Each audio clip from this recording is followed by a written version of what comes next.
Welcome to the Leo. YCP అసత్య ప్రచారాలకు అడ్డు అదుపు లేకుండా పోతుంది. 2019 నుంచి 24 వరకు వాళ్ళు చేసిన అసత్యాలే వాళ్ళకి 11 సీట్లు వచ్చేటట్టు చేశాయి. అయినప్పటికీ కూడా సిగ్గు శరం రాలేదు. నిర్లజ్జగా నిస్సిగ్గుగా అదే అబద్ధాలను పదే పదే పదే ప్రచారం చేస్తున్నారు. నిన్న జగన్మోహన్ రెడ్డి ఢిల్లీలో ప్రచారం చేసినవి కూడా అసలు రాజకీయాలతో సంబంధం లేనివి, గతంలో జరిగిన కొన్ని దాడులు, వీటన్నిటినీ ప్రదర్శించి ఇప్పుడు ఏపీలో జరిగాయని చెప్పి అడ్డగోలు అబద్ధాలు ఆడాడు. అయితే జగన్మోహన్ రెడ్డి ఈరోజు అడ్డంగా దొరికిపోయాడు.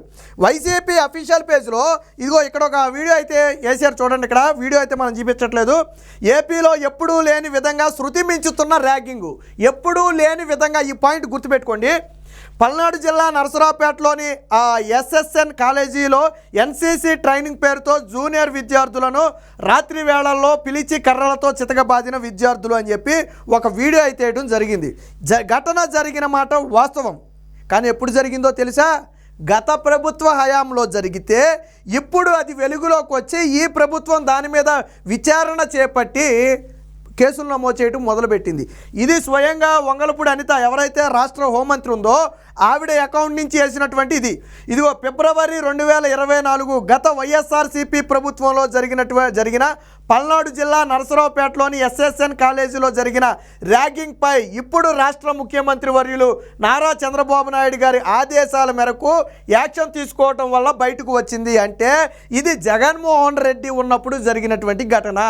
మరి ఆ రోజు ఎందుకు బయటికి రానివ్వలేదు అంటే కొట్టిన వాళ్ళలో వైసీపీ పిల్లలు ఉండుంటారు. వైసీపీ నేతలకు చెందిన కొడుకో కూతురో లేదా వాళ్ళ బంధువులో వాళ్ళ చుట్టాలో లేదా అందులో పలుకుబడి ఉన్నాడో ఎవడో ఒకడు ఉండుంటాడు. అందుకని ఇప్పటి వరకు బయటికి రానివ్వాల. ఇప్పుడు జరిగిందని గతంలో ఫిబ్రవరి ఎప్పుడు జూలై ఆగస్టు కూడా వచ్చేస్తుంది. అంటే దాదాపు 5 నెలల క్రితం జరిగినటువంటి ఒక ఘటనను ఇప్పుడు తీసుకొచ్చి అది కూడా వైసీపీ హయాంలో, పోనీ 5 నెలలైనా పర్లేదు ఈ ప్రభుత్వం ఉండగానే జరిగిందంటే ఓకే యాక్సెప్ట్ చేద్దాం.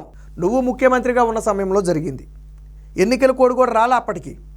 నువ్వు ముఖ్యమంత్రిగా ఉన్నప్పుడు జరిగినటువంటి ఒక ఘటన ఈరోజు వెలుగులోకి ఎలా వచ్చిందంటే ఈ ప్రభుత్వం చర్యలు తీసుకుంది. ఘటన జరిగి 4 నెలలైనా 5 నెలలైనా ఇప్పుడు వెలుగులోకి వచ్చింది. దీని మీద చర్యలు తీసుకోవాలని బాధితులు ఫిర్యాదు చేయడంతో దీన్ని టేకప్ చేశారు. మరి నిర్లజ్జగా నిస్సిగ్గుగా నువ్వేం రాసావు? నువ్వు ఇక్కడ ఏం రాసావు? ఇక్కడ పల్నాడు జిల్లాలో ట్రైనింగ్ పేరుతో చితకబాదారంట. ఏపీలో ఎప్పుడూ లేని విధంగా ర్యాగింగ్ శృతి మించిందంట. నువ్వు నీ హయాంలో చేసినటువంటి ఒక తప్పుని ఇప్పుడు శిక్షిస్తున్నారు. దీనికి సంబంధించి పెట్టినటువంటి కేసులన్నీ కూడా ఇదిగో ఇక్కడైతే పెట్టడం జరిగింది. వైఎస్ఆర్సీపీ ప్రభుత్వంలో జరిగిన దారుణాలను ఇప్పటి ప్రభుత్వానికి అంటగట్టడం, అబద్ధాలు ప్రచారం చేయడంపై వైసీపీ వాళ్ళు మానుకుంటే మంచిది. వైఎస్ఆర్సీపీ ప్రభుత్వంలో పట్టాలు తప్పిన లా అండ్ ఆర్డర్ను ఇప్పుడిప్పుడే గాడిలోకి తెస్తున్నాం.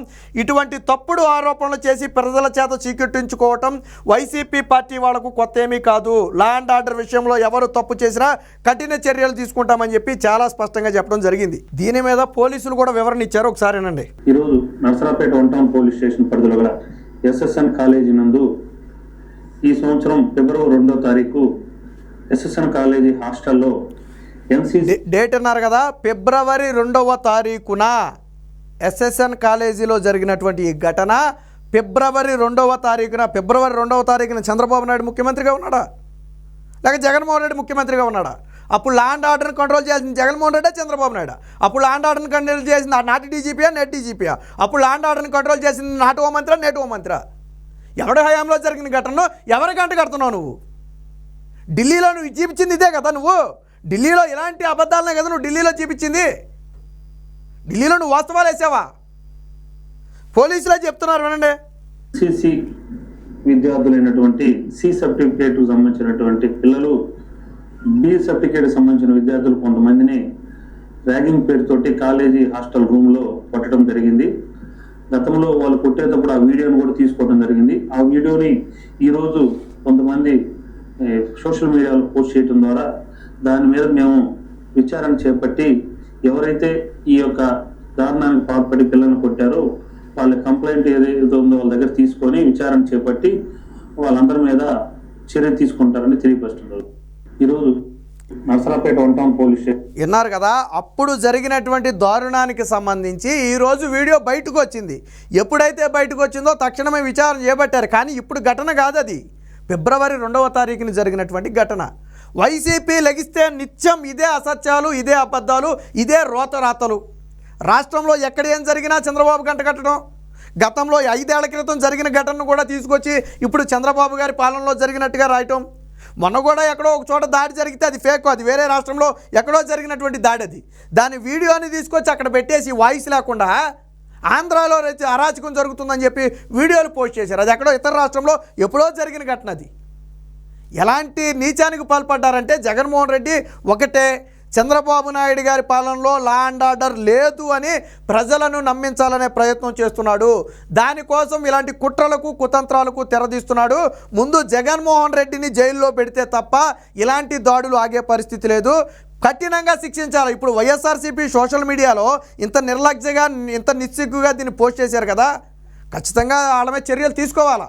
ఎవరైతే సోషల్ మీడియా ఇన్ఛార్జ్గా ఉన్నాడో సజ్జల భార్గవరెడ్డి మీద ఖచ్చితంగా చర్యలు తీసుకోవాలా, కేసు నమోదు చేయాలా. అసత్యాలను ప్రచారం చేసి ప్రజలలో ఒక భయానక వాతావరణం కల్పించే ప్రయత్నం జరుగుతుంది. ఇది వైసీపీ చేస్తున్నటువంటి కుట్రలు. వాళ్ళు చెప్పే ప్రతిదీ కూడా అబద్ధమే, వాళ్ళు రాసే ప్రతిదీ కూడా అబద్ధమే. సాక్షి కానివ్వండి, సాక్షికి చెందినటువంటి మీడియాలు కానివ్వండి, వైసీపీ సోషల్ మీడియా కానివ్వండి, పూర్తిగా భ్రష్టు పట్టిపోయాయి. నిత్యం అసత్య వార్తలతో రాష్ట్రంలో ఒక యుద్ధ వాతావరణాన్ని కలిగించాలి, రాష్ట్రానికి పెట్టుబడులు రాకూడదు, ప్రజలను భయాందోళనకు గురి చేయాలనే ఒక ఉద్దేశంతో వాళ్ళు పనిచేస్తున్నట్టుగా ఉన్నారు. ఖచ్చితంగా ఇలాంటి వారి మీద రాష్ట్ర ప్రభుత్వం కఠిన చర్యలు తీసుకోవాలి.